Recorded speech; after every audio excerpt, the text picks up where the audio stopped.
इंसान को बचाने, पापों से छुड़ाने, मृतकों को जिलाने मेरा मसीहा आया। हिंदी चर्च ऑनलाइन की आज की इस विशेष गुड फ्राइडे की आराधना में मैं आपका हृदय से स्वागत करता हूं। परमेश्वर का धन्यवाद देता हूं कि आज आप सब इस आराधना में हमारे साथ जुड़े हुए हैं। लाखों लोग इस आराधना से जुड़े हुए हैं। अनेकों देशों तक इस आराधना के द्वारा परमेश्वर का वचन, सुसंदेश, शुभ समाचार लोगों तक पहुंचाया जा रहा है। आज का दिन बड़ा विशिष्ट होता है। इसको गुड फ्राइडे कहा जाता है। कई बार हम नहीं समझते कि इसे गुड फ्राइडे क्यों कहा जाता है, जबकि आज के दिन प्रभु यीशु मसीह की मृत्यु हुई थी। परंतु ये बलिदान का दिन था।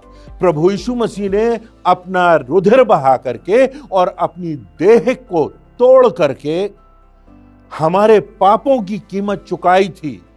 आज का दिन हमें स्मरण दिलाता है कि हम परमेश्वर की दृष्टि में इतने बहुमूल्य हैं कि यदि एक भी व्यक्ति संसार में होता तो उसे पापों की क्षमा दिलाने के लिए, नरक की तड़प से और नरक की भयावहता से बचाने के लिए, विनाश से बचाने के लिए परमेश्वर अपने एकमात्र पुत्र प्रभु यीशु मसीह का बलिदान इस संसार में कर देता। इसलिए आज हम धन्यवादित हृदय से इस पर्व को मनाते हैं, क्योंकि जो पापों की सजा मुझे और आपको मिलना थी, जो पापों की कीमत मुझे और आपको चुकाना थी, वो प्रभु यीशु मसीह ने अपना निर्दोष लहू बहा करके चुका दी।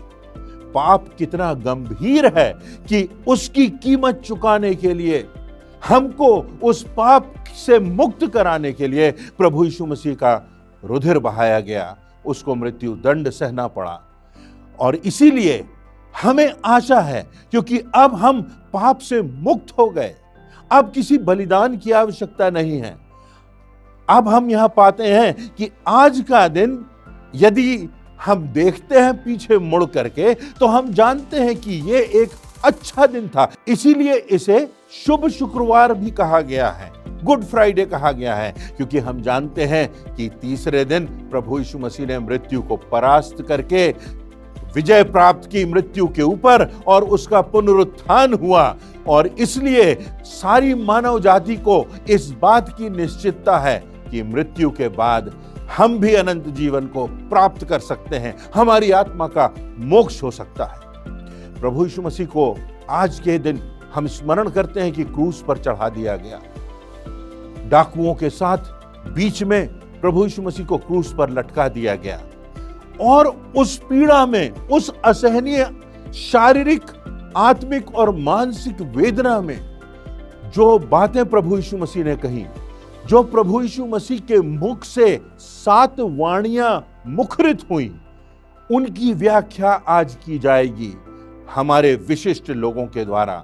उनके अध्ययन के द्वारा, उनकी व्याख्या से हम सब आशीषित होंगे। यदि हम देखते हैं जब क्रूस की तरफ प्रभु यीशु मसीह की मृत्यु की ओर और उन वचनों की ओर जो प्रभु यीशु मसीह ने कहे थे, तो उन वचनों में परमेश्वर का प्रेम दिखाई देता है। उन वचनों में परमेश्वर की क्षमा दिखाई देती है। उन वचनों में परमेश्वर का अनुग्रह दिखाई देता है। उन वचनों में मानवता के लिए प्रभु यीशु मसीह की मृत्यु की कीमत चुकाना और उस पीड़ा को सहना दिखाई देता है। और उसके साथ विजय की उद्घोषणा भी उन शब्दों में होती है। इसलिए हम बड़े ध्यान से इन बातों को सुनेंगे। परमेश्वर का धन्यवाद हो कि आज हमारे लिए वो अनंत जीवन का द्वार खुला, क्योंकि प्रभु यीशु मसीह ने अपनी मृत्यु के द्वारा, अपने बलिदान के द्वारा हम सबों को एक नई आशा दी और एक अनंत जीवन की निश्चितता प्रदान की। आइए हम सब बड़ी गंभीरता से, बड़ी विनम्रता से आज की आराधना में शामिल हों, और मैं निश्चित कहता हूं कि हम सब इसमें आशीषित होंगे। परमेश्वर की आवाज को ना सिर्फ सुनेंगे, परंतु उसके स्पर्श की भी अनुभूति करेंगे। आप सबों का हृदय से आज की इस शुभ शुक्रवार की, गुड फ्राइडे की आराधना में मैं स्वागत करता हूं। आप सभी को जय मसीह की। गुड फ्राइडे की इस विशेष आराधना में आप सभी का स्वागत है। ये एक विशेष दिन है जब हम याद करते हैं उस समय को जब प्रभु यीशु मसीह को क्रूस पर चढ़ाया गया। हमारे पापों के कारण प्रभु यीशु मसीह को क्रूस की यातना को सहना पड़ा। परंतु आज के इस दिन को हम दुख के साथ स्मरण नहीं करते, परंतु हम धन्यवाद के साथ स्मरण करते हैं, क्योंकि वचन में लिखा हुआ है, क्योंकि जब हम निर्बल ही थे तो मसीह ठीक समय पर भक्तिहीनों के लिए मरा। किसी धर्मी जन के लिए कोई मरे यह तो दुर्लभ है, परंतु क्या जाने किसी भले मनुष्य के लिए कोई मरने का भी हियाव करे। परंतु परमेश्वर हम पर अपने प्रेम की भलाई इस रीति से प्रकट करता है कि जब हम पापी ही थे तभी मसीह हमारे लिए मरा। सो जबकि हम अब उसके लहू के कारण धर्मी ठहरे तो उसके द्वारा क्रोध से क्यों ना बचेंगे, क्योंकि बैरी होने की दशा में तो उसके पुत्र की मृत्यु के द्वारा हमारा मेल परमेश्वर के साथ हुआ। फिर मेल हो जाने पर उसके जीवन के कारण हम उद्धार क्यों ना पाएंगे। गुड फ्राइडे का ये दिन हमारे उद्धार के दिशा में परमेश्वर द्वारा उठाया गया एक अद्भुत कदम है। आइए हम धन्यवाद के साथ परमेश्वर से प्रार्थना करें। महिमा के सिंहासन पर विराजमान स्वर्गीय पिता परमेश्वर, हम धन्यवाद देते हैं आपकी अपरंपार आशीषों के लिए, आपकी दया और आपकी करुणा के लिए, आपके उस अनुग्रह के लिए जो आपने हम मनुष्यों पर इस रीति से प्रकट किया। जब हमने अपना मार्ग ले लिया था, हम सब भेड़ों की नाई भटक गए थे, आपने अपने पुत्र को इस संसार में भेज दिया कि उसके कोड़े खाने से, उसके मारे जाने से, उसके ऊपर थूके जाने से, उसके प्राण देने से हमारे पापों की क्षमा हमको मिल सके और हमारा उद्धार हो सके। पिता परमेश्वर, हम धन्यवाद देते हैं आज जब हम उस दिन को स्मरण करते हैं, गुड फ्राइडे की इस आराधना में हम आगे बढ़ते हैं, आपका मार्गदर्शन चाहते हैं। पिता परमेश्वर, वचनों की व्याख्या, पिता परमेश्वर, गीतों को गाना, सारी बातें आपको ग्रहण योग्य हों और आज की आराधना के द्वारा केवल और केवल आपको ही सारी महिमा मिले, क्योंकि इस विनती को हम अपने उद्धारकर्ता मुक्तिदाता प्रभु यीशु मसीह के नाम से मांगते हैं, आमीन। अभी समय होगा कि हम धन्यवादी हृदय के साथ परमेश्वर के प्रेम को स्मरण करते हुए उत्साह के साथ कुछ गीतों को गाएंगे।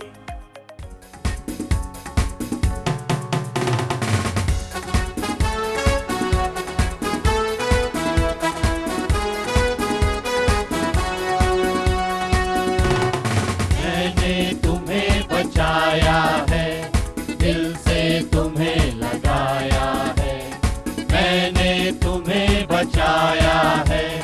दिल से तुम्हें लगाया है, अपने लहू से, अपनी जान से, अपने लहू से, अपनी जान से मैंने ही दाम चुकाया है, मैंने ही दाम चुकाया है।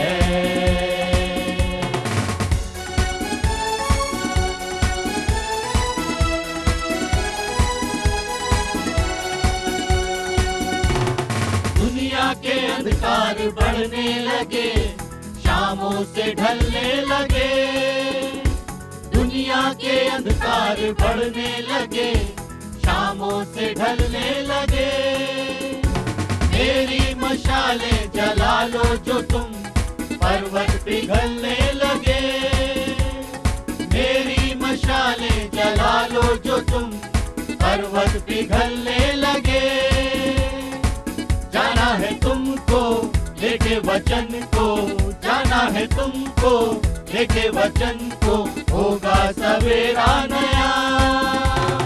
मैंने तुम्हें बचाया है, दिल से तुम्हें लगाया है, मैंने तुम्हें बचाया है, दिल से तुम्हें लगाया है, अपने लहू से, अपनी जान से, अपने लहू से, अपनी जान से मैंने ही दाम चुकाया है।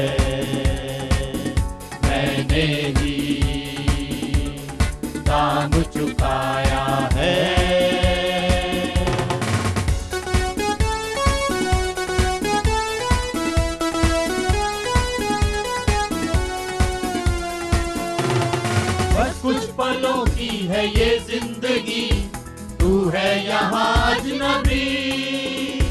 बस कुछ पलों की है ये जिंदगी, तू है यहाँ अजनबी।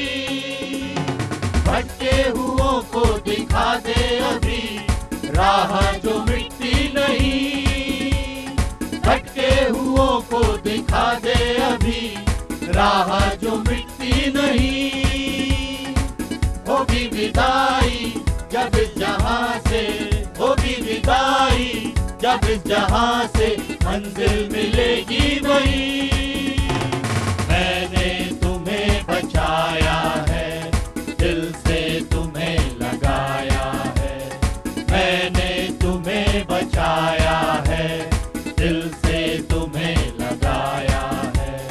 अपने लहू से, अपनी जान से, अपने लहू से, अपनी जान से मैंने ही दाम चुकाया है। मैंने ही दाम चुकाया है।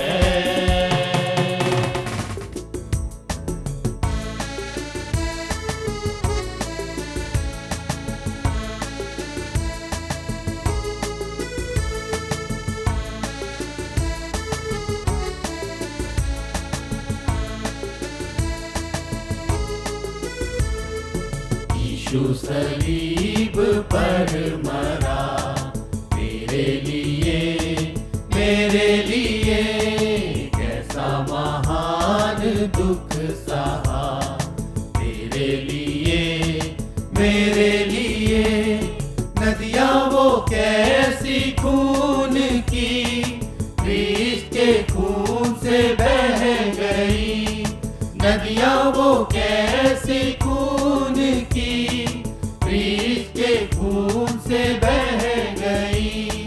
धुल गए पाप, मिट गए दाग, धुल गए पाप, मिट गए दाग। यीशु क्रिस्ट के लहू से, यीशु सलीब पर मरा मेरे लिए, मेरे लिए।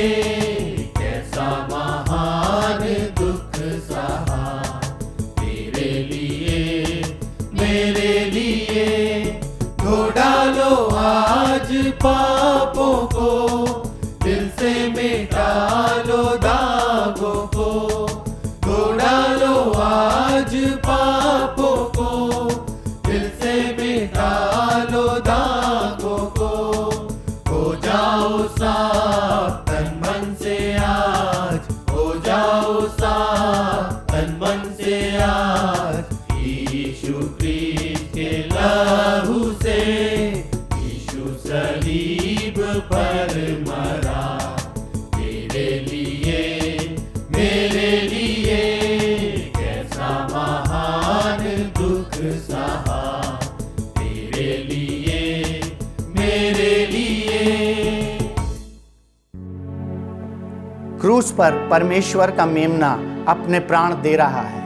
मनुष्य जाति के पापों की क्षमा के लिए वो क्रूस की पीड़ा को सह रहा है, और क्रूस पर उस पीड़ा को सहते हुए वो कुछ बातों को बोलता है जिन्हें हम प्रभु यीशु मसीह की क्रूस पर से कही गई 7 वाणियों के रूप में स्मरण करते हैं। आइए हम इन वाणियों की व्याख्या और विवेचना सुने और अपने जीवनों से इन वाणियों के द्वारा हम क्या शिक्षा को प्राप्त कर सकते हैं उस पर विचार करें।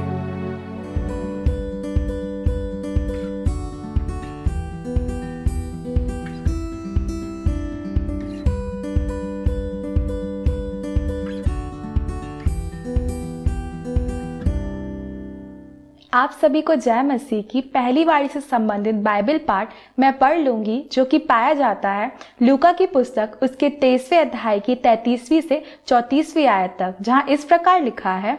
जब वे उस जगह जिसे खोपड़ी कहते हैं पहुंचे, तो उन्होंने वहां उसे और उन कुकर्मियों को, एक को दाहिनी ओर और दूसरे को बाईं ओर क्रूसों पर चढ़ाया। तब यीशु ने कहा, हे पिता, इन्हें क्षमा कर, क्योंकि ये नहीं जानते कि ये क्या कर रहे हैं। और उन्होंने चिट्ठियां डालकर उसके कपड़े बांट लिए। परमेश्वर इस पढ़े वचन पर हम सभी को आशीष दे। क्रूस के आसपास का दृश्य बड़ा ही निर्मम था। क्रूस की सज़ा के अंजाम देने में सैनिकों का बड़ा महत्वपूर्ण हाथ रहता था, जिनके लिए शायद ये एक रोज़मर्रे का कार्य होता था और हो सकता है वे अब इस कार्य से ऊब भी चुके थे। पहली बार लेकिन जब उन्होंने इस कार्य को अंजाम दिया होगा तो निश्चित ही कुछ ना कुछ महसूस उन्होंने किया होगा, मगर अब नहीं। उस दिन तीनों अपराधियों को कील ठोक कर क्रूस के साथ उठा दिया जाता है। क्रूस को आगे पीछे करके सही जगह पर खड़ा कर दिया जाता है और अब बस इंतज़ार होता है उन अपराधियों को अपने प्राण त्यागने का। समय काटने के लिए जुआ खेला जाता है और अपराधियों के जो सामान होते हैं उसका बंटवारा होता है।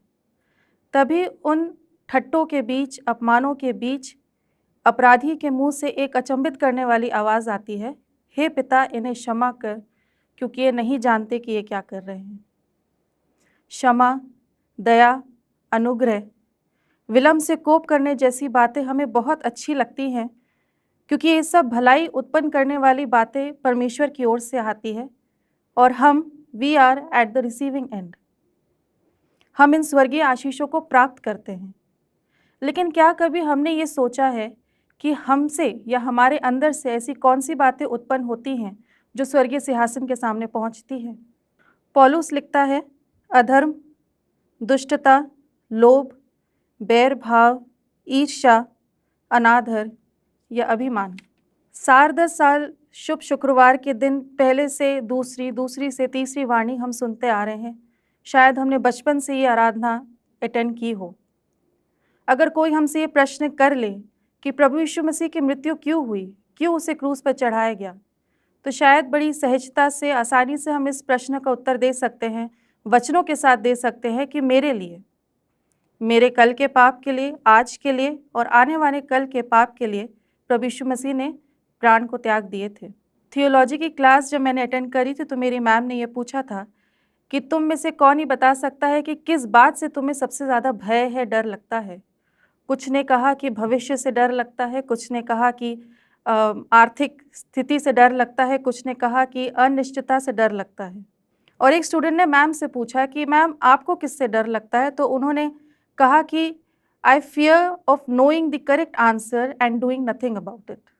सही जवाब जानने के बाद अगर मैं उस बात को कुछ ना करूं तो उस बात से मुझे सबसे ज़्यादा डर लगता है। हम सही उत्तर जानते तो हैं, सही जवाब हम जानते तो हैं, लेकिन उस विषय में हम क्या कर रहे हैं? इंफॉर्मेशन टेक्नोलॉजी का ज़माना है। आज परसिवरेंस रोवर ने मार्स से क्लिपिंग्स भेजी और हमने उसकी कोडिंग भी कर ली। एक प्रश्न हम टाइप करते हैं और उसके सैकड़ों जवाब हमारे सामने हमारी स्क्रीन में आ जाते हैं, बस एक टैप करने की देरी है।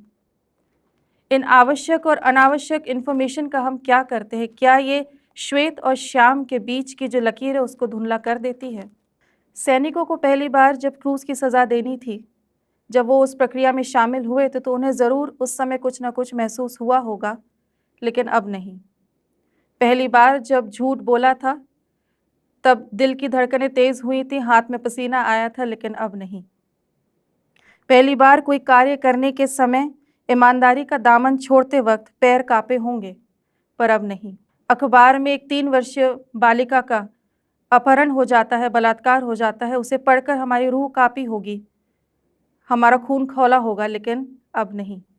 विचारों पर अंकुश लगाती हुई आवाज़ हमें पहले आती होगी, लेकिन धीमी होते होते अब नहीं आती।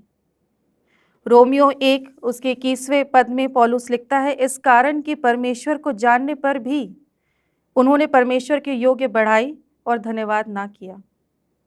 2000 साल पहले पिलातुस ने, उस भीड़ ने, फरीसी सदूकी ने या उस सैनिक ने वो कार्य इसलिए किया क्योंकि वो जानते थे कि वो सही कर रहे हैं।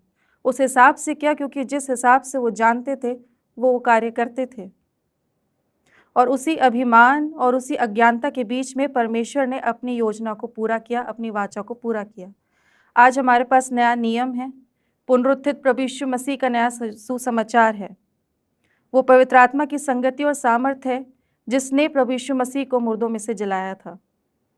और क्या अभी भी हम ये कहने का साहस कर सकते हैं कि हम नहीं जानते? यूहन्ना 15:22 में लिखा है, यदि मैं ना आता और उनसे बातें ना करता तो वे पापी ना ठहरते, परंतु अब उन्हें उनके पाप के लिए कोई बहाना नहीं। भजन संहिता 19 उसका 13वीं आयत में लिखा है, तू अपने दास को ढिठाई के पापों से भी बचाए रख, वह मुझ पर प्रभुता ना करने पाए, तब मैं सिद्ध हो जाऊंगा और बड़े अपराध से बचा रहूंगा। आदम की अनाज्ञाकारिता से लेकर आज ढिठाई के पाप तक प्रभु यीशु मसीह ने उस दिन क्षमा मांगी थी। वो आज भी हमें उस पत्थर के हृदय से बदलकर वो मांस और लहू का हृदय देना चाहता है, अंधकार से निकलकर उस रोशनी में लाना चाहता है। और वो आज भी कहता है कि मेरे हाथों को देख, मेरे बाजुओं को देख जहाँ पर भाला भेदा गया था। आज परमेश्वर और प्रभु यीशु मसीह हमें ये समय देता है कि हम फिर से उन बातों का चयन करें, चुनाव करें, निर्णय करें और प्रभु यीशु मसीह के उस क्षमा के योग्य बने। हमारे मुंह से निकले वचन और हमारे हृदय के किए हुए ध्यान परमेश्वर पिता को ग्रहण योग्य हो। आमीन।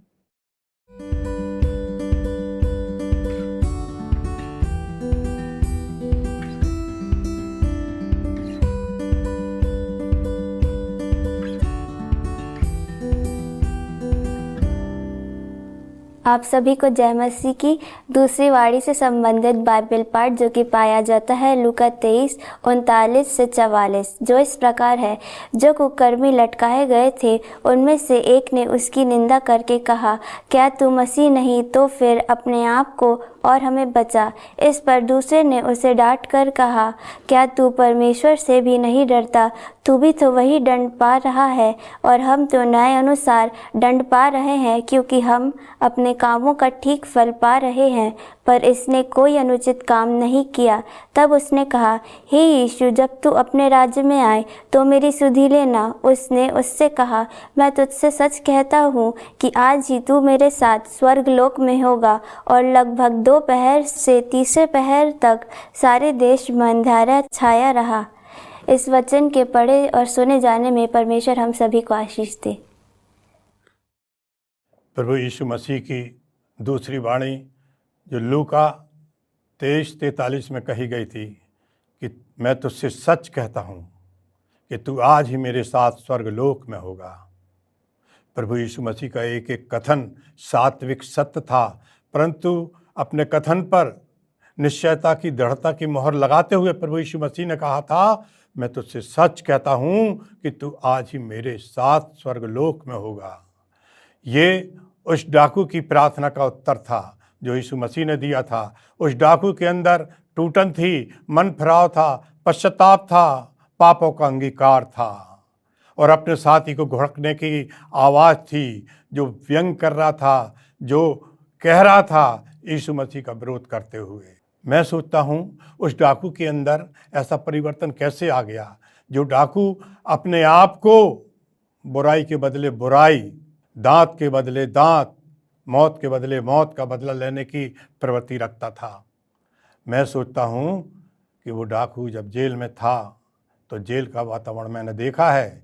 जेल में बाहर की एक एक खबर आती है, लोग पेशी पे जाते हैं, एक एक खबर लाते हैं। कई वर्षों में जेल में रहा, वो डाकू भी जेल में रहा होगा। उसने यीशु मसीह के बारे में सुना होगा कि एक यीशु नासरी नाम का एक व्यक्ति है जो अंधों को आंखें देता, भूखों को खाना खिलाता, मुर्दों को जिंदा करता, निर्दोष निष्कलंक होते हुए भी उसको मृत्यु दंड दिया गया। यहाँ तक कि पिलातुस न्यायाधीश ने लोटे में पानी लेकर के हाथ धो करके कहा था कि मैं इस व्यक्ति में कोई दोष नहीं पाता। उस निर्दोष निष्कलंक व्यक्ति को क्रूस की सजा मिली है।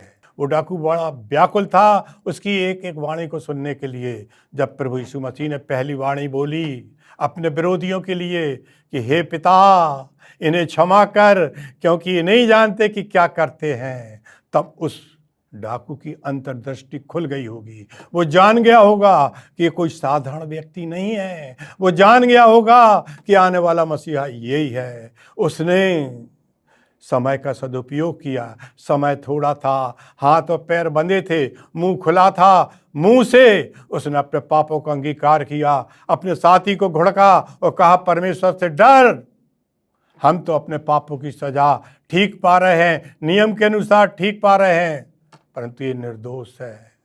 उस डाकू ने जिसने कभी अपने पापों का अंगीकार नहीं किया था, ना अदालत में, ना किसी लोगों के सामने, ना अधिकारी के सामने, उस डाकू ने अपने पापों का अंगीकार किया और गवाही दी। मैं सोचता हूँ आज उस डाकू ने जो पहली वाणी सुन करके अपने मन का परिवर्तन किया, उसकी अंतर्दृष्टि खुल गई। आज हमारे पास 7 वाणियाँ हैं, हमारे पास पूरी बाइबल है। हमारे जीवन में, परिवार में आश्चर्य कर्म होते हैं। प्रभु के अदृश्य हाथ हमारे जीवन में काम करते हैं। क्या हम अपने जीवन से उस प्रभु की गवाही देते हैं? क्या हम अपने जीवन से किसी अपने भटके हुए साथी को बुलाने का प्रयास करते हैं कि वो सही राह पे जाए? हम कभी अपने जीवन से प्रभु की महिमा प्रकट करते हैं? क्या हमारे जीवन में यीशु का प्रेम दिखाई देता है? क्या हमारे जीवन में यीशु की शोभा दिखाई देती है? सचमुच समय थोड़ा है, प्रभु का आना नज़दीक है। हमें चाहिए कि अपने जीवन से प्रभु की महिमा को प्रकट करें। अंत में मैं एक बात की, एक भविष्यवाणी की चर्चा करूंगा जो लूका 19:39 में पाई जाती है। प्रभु यीशु मसीह जब जैतून पहाड़ से गधी के बच्चे पे बैठे हुए यरूशलेम में प्रवेश कर रहे थे, लोग होसन्ना होसन्ना के नारे लगा रहे थे, लोग चिल्ला रहे थे, तब कुछ फरीसियों ने यीशु मसीह से कहा, इन्हें चुप कर, इन्हें शांत कर, क्योंकि ये चिल्ला रहे हैं। तब प्रभु यीशु मसीह ने एक भविष्यवाणी की थी कि तुम अगर इन्हें शांत करोगे तो पत्थर चिल्ला उठेंगे।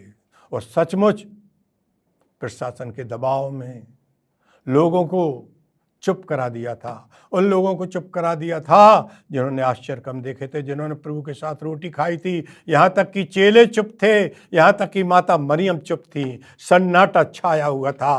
सन्नाटे को चीरते हुए एक पत्थर डाकू की आवाज आई थी कि चुप, परमेश्वर से डर। अपने साथी को घुड़कते हुए कह रहा था, परमेश्वर से डर, हम तो अपने पापों की सजा ठीक पा रहे हैं, ये तो निर्दोष है, ये तो निर्दोष है। उस पत्थर दिल डाकू ने गवाही दी थी और गिड़गिड़ा के उसने प्रभु यीशु से प्रार्थना की थी, हे यीशु राजा, हे जगत के उद्धार करता, जब तू अपने राज में आए तो मेरी भी सुधि लेना। प्रभु यीशु मसीह ने तत्काल उसकी प्रार्थना का, उसके पश्चाताप का उत्तर देते हुए कहा था, तू आज ही मेरे साथ स्वर्ग लोक में होगा। परमेश्वर अपने वचन पर आशीष दे।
आप सभी को जय मसीह की। मैं आप सभी के सामने पढ़ दूंगी तीसरी वाणी से संबंधित बाइबल पाठ, जहां इस प्रकार लिखा है, परंतु यीशु के क्रूस के पास उसकी माता और उसकी माता की बहन मरियम, क्लोपास की पत्नी और मरियम मगदलिनी खड़ी थी। यीशु ने अपनी माता से कहा, हे नारी, देख, यह तेरा पुत्र है। तब उस चेले से कहा, यह तेरी माता है। और उसी समय से वह चेला उसे अपने घर ले गया। परमेश्वर इस वचन के पढ़े और सुने जाने पर हम सभी को आशीष दे। आमीन। आप सभी को जय मसीह की।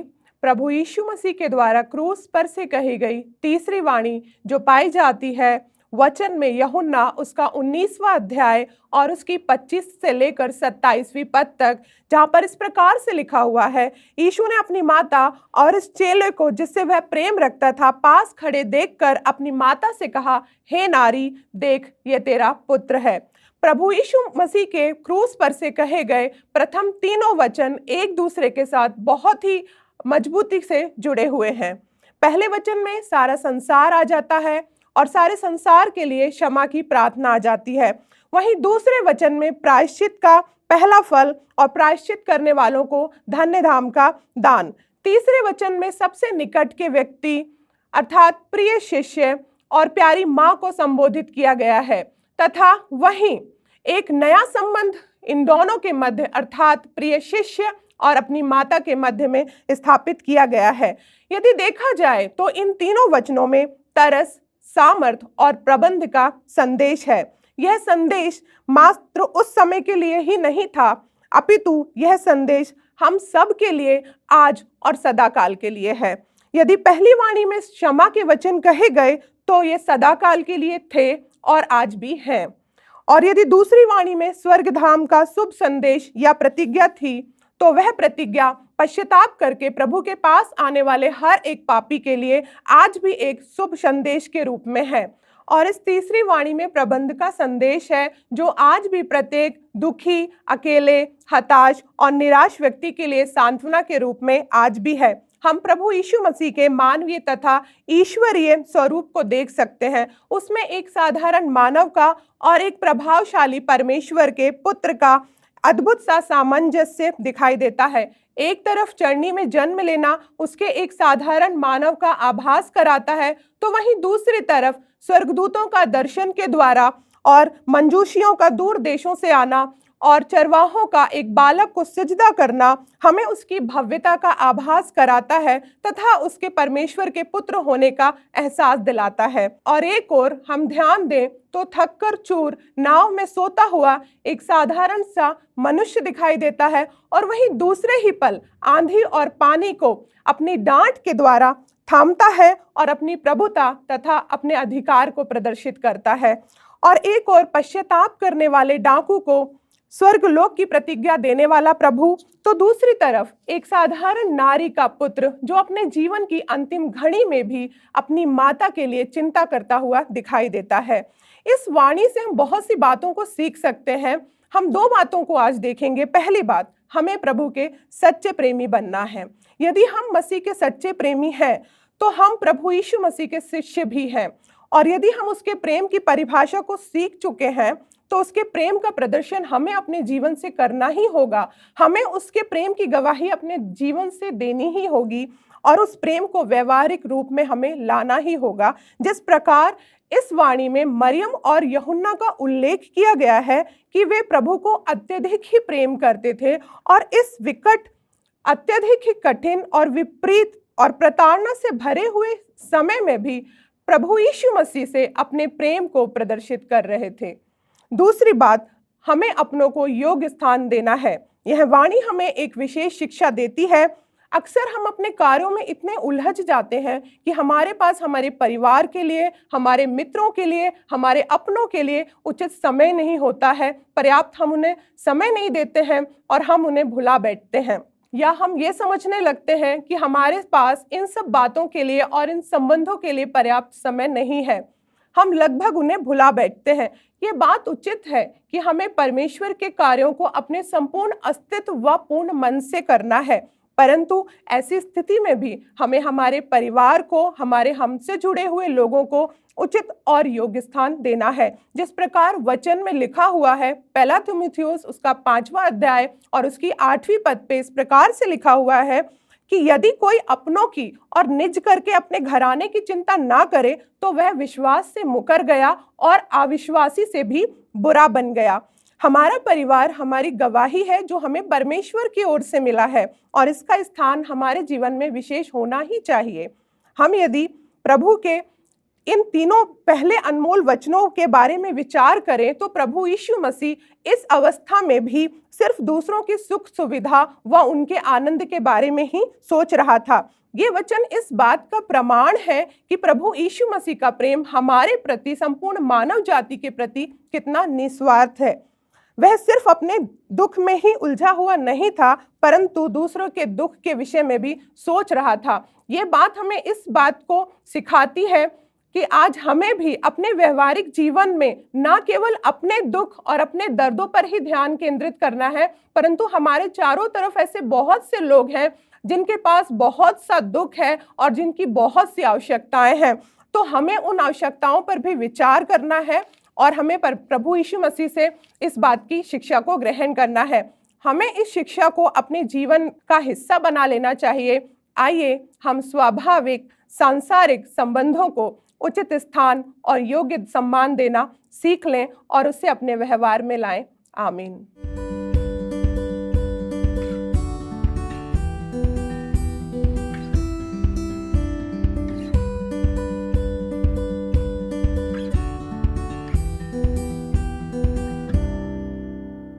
आप सभी को जय मसीह की। चौथी वाणी से संबंधित बाइबल पाठ जो कि पाया जाता है मत्ती अध्याय 27 पद 45 से 46, मैथ्यू चैप्टर 27 वर्सेस 45 to 46, जहाँ इस प्रकार लिखा गया है, दोपहर से लेकर तीसरे पहर तक उस सारे देश में अंधेरा छाया रहा। तीसरे पहर के निकट यीशु ने बड़े शब्द से पुकार कर कहा, एली एली लमा शबक्तनी, अर्थात हे मेरे परमेश्वर तूने मुझे क्यों छोड़ दिया। परमेश्वर इस वचन पे आशीष दे। प्रभु यीशु मसीह की क्रूस पर से चौथी वाणी नरक की असहनीय यंत्रणा, व्यथा, पीड़ा व पिता से अलगाव की व्याकुलता और दर्द से भरी चीत्कार थी। दोपहर के अर्थात 12 बजे से लेकर 3 बजे तक सारे संसार में घनघोर अंधकार छाया रहा। प्रभु यीशु मसीह ज्योति बनकर इस संसार में आया था।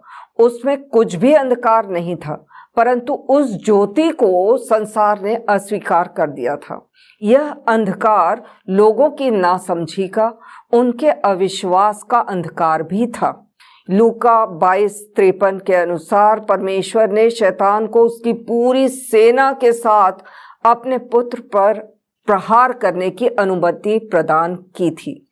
शैतान अपनी पूरी सेना के साथ प्रभु यीशु मसीह पर तीव्रतम प्रहार कर रहा था। यह नरक के अस्तित्व का और वहां के पूर्ण अंधकार का भी स्पष्ट प्रगटीकरण था। नरक उतना ही अधिक वास्तविक है जितना प्रभु यीशु मसीह का क्रूस। प्रभु यीशु मसीह ने संसार के हर एक पापी के पाप, अपराध और अधर्म के मानो एक बड़े समुद्र को अपने निर्दोष शरीर तथा अपनी निर्दोष आत्मा में समाहित कर लिया था। वह जो पाप से अनजान था वह हमारे लिए पाप बन चुका था। परमेश्वर ने हम सब के अपराधों का बोझ उस पर लाद दिया था। वह हम सब के पापों के प्रायश्चित के लिए परमेश्वर का बलिदान होने वाला मेमना था जो जगत के पापों को उठा लिए जा रहा था। क्योंकि वह हमारे पापों के कारण पाप बन चुका था, इसलिए पाप का पूरा पूरा दंड भी वही भुगत रहा था।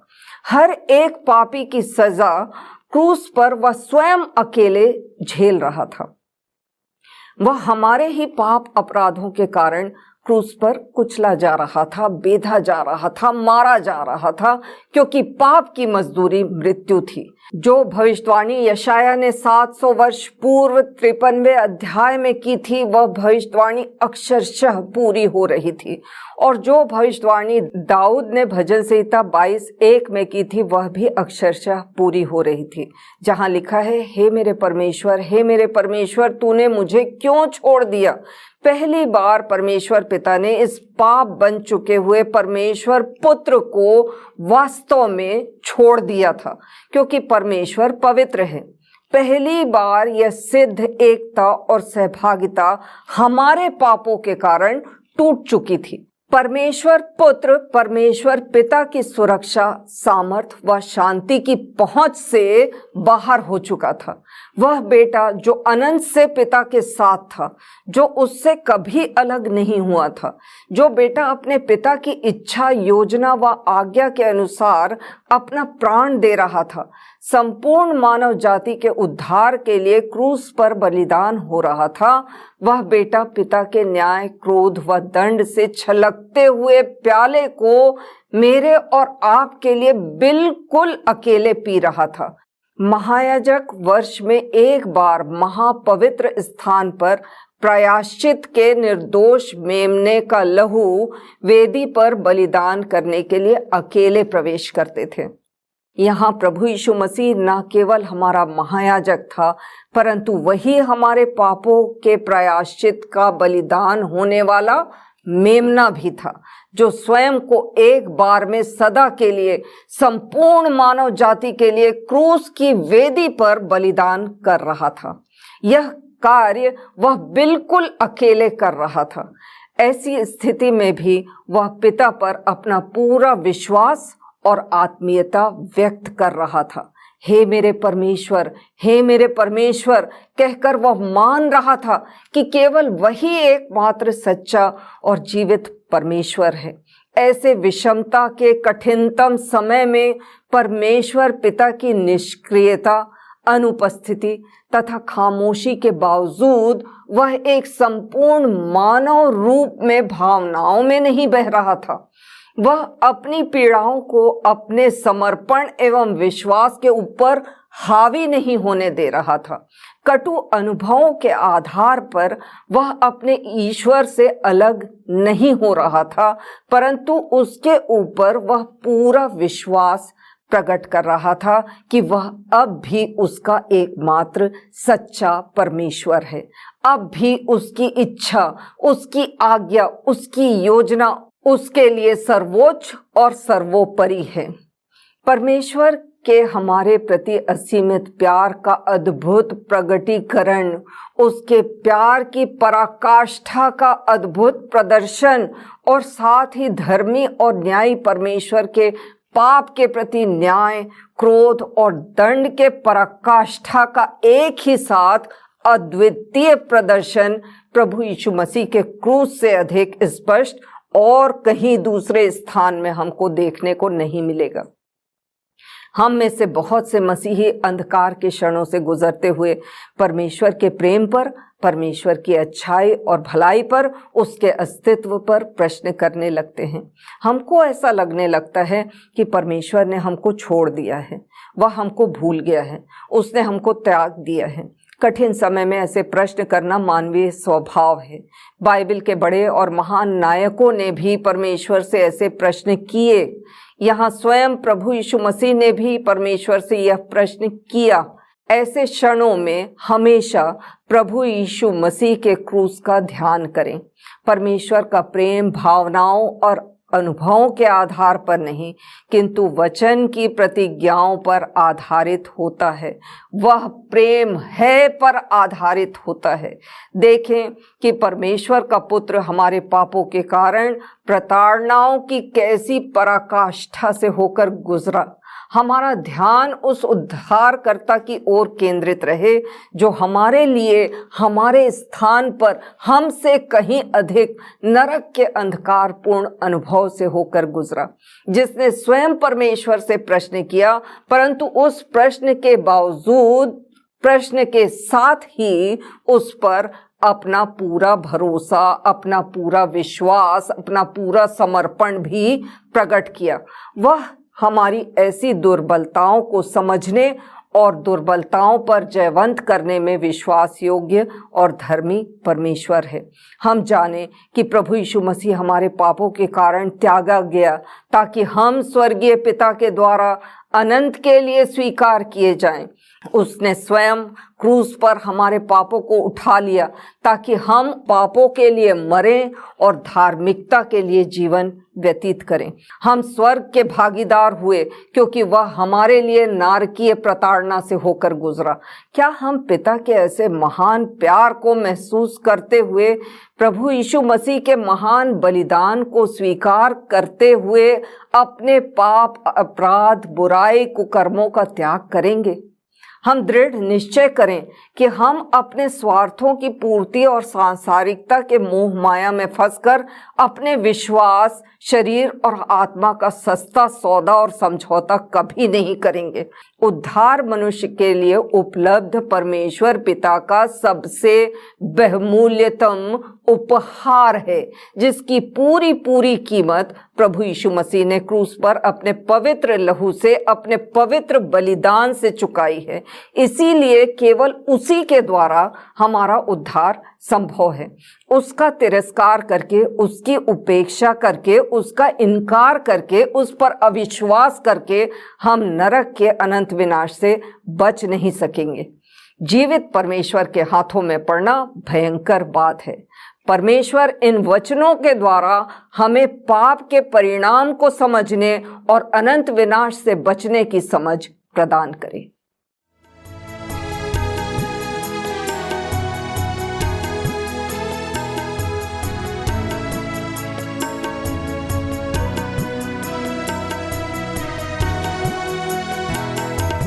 क्रूस के पास तू मुझे ला, यीशु प्यारे त्राता, पापी वहाँ सोते से उसमें मुक्ति पाता। क्रूस की मैं नेक बड़ाई करूँगा,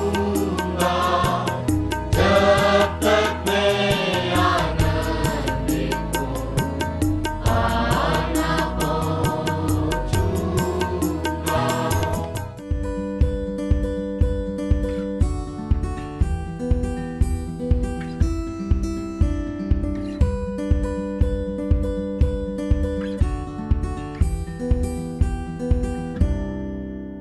प्रभु यीशु मसीह के नाम में आप सभी को सलाम। पांचवी वाणी से संबंधित बाइबल पाठ जो कि पाया जाता है यूहन्ना 19 पद 28 से 29, जहां इस प्रकार लिखा है, इसके बाद यीशु ने यह जानकर कि अब सब कुछ हो चुका, इसलिए कि पवित्र शास्त्र की बात पूरी हो, कहा, मैं प्यासा हूँ। वहाँ एक सिरके से भरा हुआ बर्तन धरा था, सो उन्होंने सिरके के भिगोए हुए स्पंज को जूफे पर रखकर उसके मुंह से लगाया। परमेश्वर अपने वचन के पढ़े और सुने जाने पर हम सभी को आशीष दे। आज मैं प्रभु यीशु के जीवन काल के जिस अंतिम वचन की ओर आपका ध्यान आकर्षित करना चाहती हूँ, वह है उसकी क्रूस से कही हुई पांचवी वाणी, मैं प्यासा हूँ।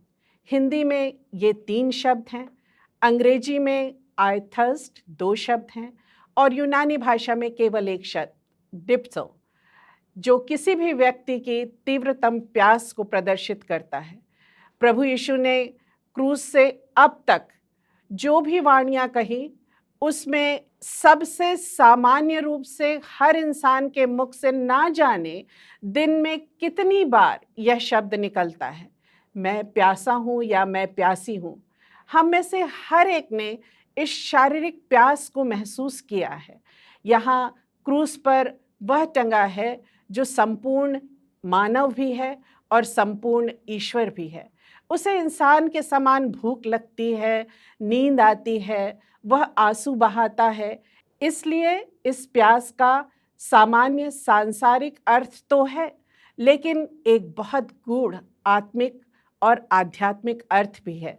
सामान्य तौर पर जब हम प्यास से तड़प रहे हों और कोई हमें एक गिलास ठंडा पानी पिलाए, तो हम उसे कितना आशीर्वाद देते हैं और कहते हैं, तुमने तो मेरी आत्मा को ही मानो तृप्त कर दिया है। यहाँ प्रभु यीशु मसीह हैं जो क्रूस पर टंगे हुए आज यह शब्द कह रहे हैं। याद करें तो गुरुवार के अंतिम ब्यारी के बाद से अब तक लगभग 18 घंटे व्यतीत हो चुके हैं, जहां शारीरिक, मानसिक, आध्यात्मिक रूप से वे टूटे हुए हैं। रात भर उन्हें सोने भी नहीं दिया गया। एक अदालत से दूसरी अदालत में भेजा गया। 39 कीलों से भरे कोड़ों से उनका शरीर छलनी किया गया। सैनिकों की पलटन ने उनका मजाक उड़ाया, मखौल उड़ाया, उनको वस्त्रहीन कर कांटों का ताज पहनाया, उनको बैंगनी चोगा पहनाकर उनका बहुत हास्य किया गया। उनके अपने भी उनको पहचानने से मुकर गए, उन्हें छोड़कर ही चले गए। शायद कोई दूसरा व्यक्ति वहीं टूट जाता, अपना मानसिक संतुलन व शारीरिक संतुलन भी खो देता। लेकिन प्रभु ने ये सब एक वध किए जाने वाली भेड़ की तरह चुपचाप सहा, क्योंकि वे बलिदान का ईश्वरीय मेमना बनकर आए थे। क्रूस उठाकर 2.5 किलोमीटर चले थे। फिर चाहे शमौन कुरैनी का भी कुछ समय के लिए साथ रहा हो, लेकिन अब वे क्रूस पर लटके हुए हैं। 12 बजे से 3 बजे का समय है। सूरज की तपन के साथ उन्होंने जिस 3 चीज़ों का उस क्रूस पर अनुभव किया वह था अंधकार। पहली और अंतिम बार त्रिएकत्व का साथ छूटा है, तो उनसे एक अलगाव है। पिता की विमुखता के साथ ही एक आत्मिक प्यास है जो अभी तक तृप्त नहीं हुई है, शायद और तीव्र ही हो गई है। इस क्षण क्रूस पर लटके प्रभु के ऊपर समस्त संसार का बोझ है। यह दृश्य और यह प्यास हमारे अपश्चापित हृदय के दंड को प्रकट करता हुआ नरक का सांकेतिक वर्णन भी है। पाप के दंड का परिणाम है अंधकार, ईश्वर से दूरी, कभी न मिटने वाली प्यास। प्रभु यीशु हमारे जीवन का सही न्याय स्वरूप दंड भोग रहे थे। यही होना था अनंत के लिए हमारे साथ, जो आज प्रभु यीशु मेरे और आपकी खातिर संपूर्णता से अनुभव कर रहे हैं उस क्रूस पर। जैसा मैंने प्रारंभ में कहा था कि इस संदर्भ को खोल कर रखिए। यहाँ जूफे पर स्पंज रखकर सिरका डुबाकर प्रभु को दिया गया। यह एक और चित्रण है मेमने के बलिदान का। आप पढ़ सकते हैं निर्गमन 12:22, जहाँ मिस्र देश की 10 विपत्तियों में से अंतिम विपत्ति का वर्णन है, मनुष्यों और जानवरों के पहलौठे के मारे जाने का वर्णन। लेकिन जिसकी चौखट पर मेमने के लहू को जूफे से लगाया गया था, वहाँ मृत्यु प्रवेश ना करेगी। लय व्यवस्था में भी कोढ़ शुद्धिकरण के लिए जूफे का प्रयोग किया जाता था और इस्राएल देश में ये पौधा आसानी से उपलब्ध होता है। एक नीले बैगनी रंग का फूल इसमें लगता है। आसानी से उपलब्ध होने वाला यह पौधा बहुत महत्वपूर्ण है।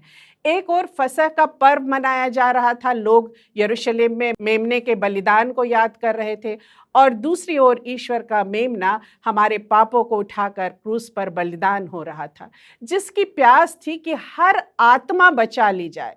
यहाँ वह है जिसने कहा था कि वह जीवन का जल है, जो कोई उसे पिएगा वो फिर कभी प्यासा ना होगा और वह उसमें से एक उमंडने वाला सोता बनकर फूट निकलेगा। आज यीशु ने क्रूस पर टंगे हुए ईश्वर की योजना और व्यवस्था को तो पूर्ण कर दिया, लेकिन उसकी हर आत्मा की प्यास को, अनंत जीवन देने की उस प्यास को, सबको उद्धार मिले, यह प्यास को शायद अभी शांति नहीं मिली थी, बल्कि वो और तीव्र और तीक्ष्ण हो गई थी, क्योंकि इंसान ने स्वयं को परिवर्तित नहीं किया, पश्चाताप नहीं किया। वह आज भी मसीह को दंड दे रहा है, कष्ट दे रहा है।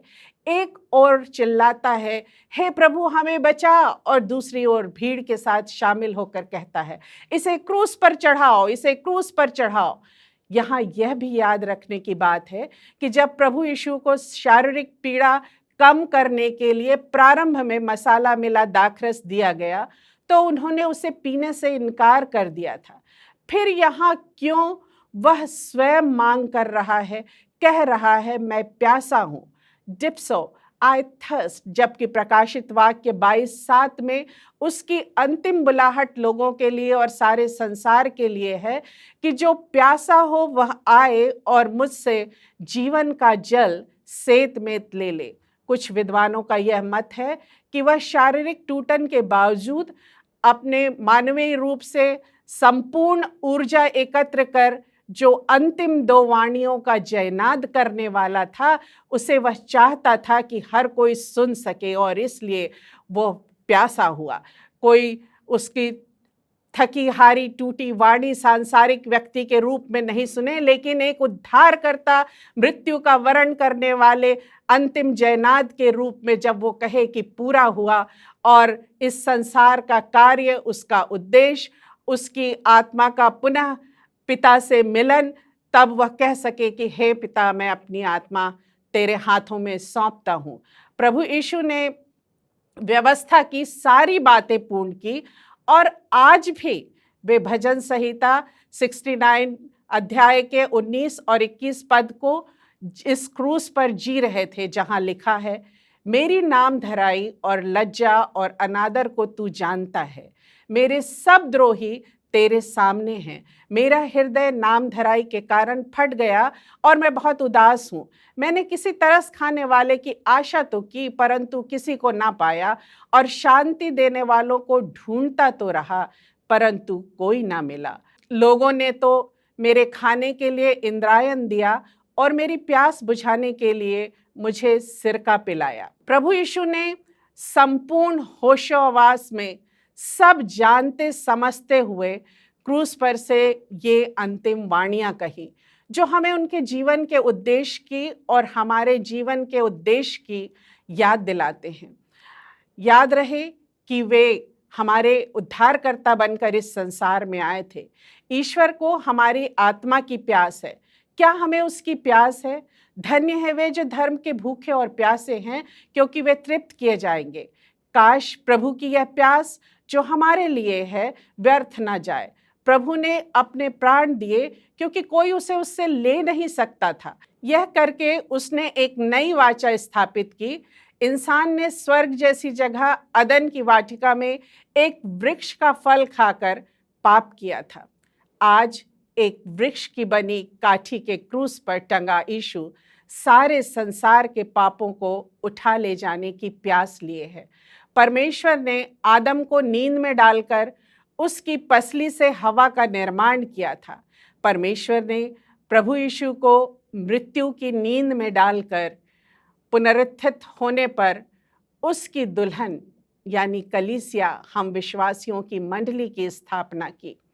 इस संदर्भ में एक और बात जो महत्वपूर्ण है और ध्यान रखने की है, स्मरण रखने की है, कि जब प्रभु को मृतक घोषित करने के पूर्व उनकी पसली में भाला मारा गया और पानी और लहू निकला, तो यह प्रभु की मृत्यु के द्वारा, पानी से हमारे बपतिस्मे के द्वारा उस जीवन के जल यानी कलवरी के बहते सोते की हमें याद दिलाता है, जिसके द्वारा हम कलीसिया के सदस्य या मसीह की दुल्हन कहलाते हैं।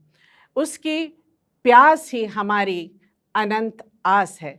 उसके लहू से हम शुद्ध और पवित्र होते हैं, जो प्रभु भोज का भी प्रतीक है। इस क्रूस पर टंगी उसकी वाणी और उसके क्रूस पर मृत्यु के द्वारा उसकी देह तोड़ी गई कि हमें जीवन मिले।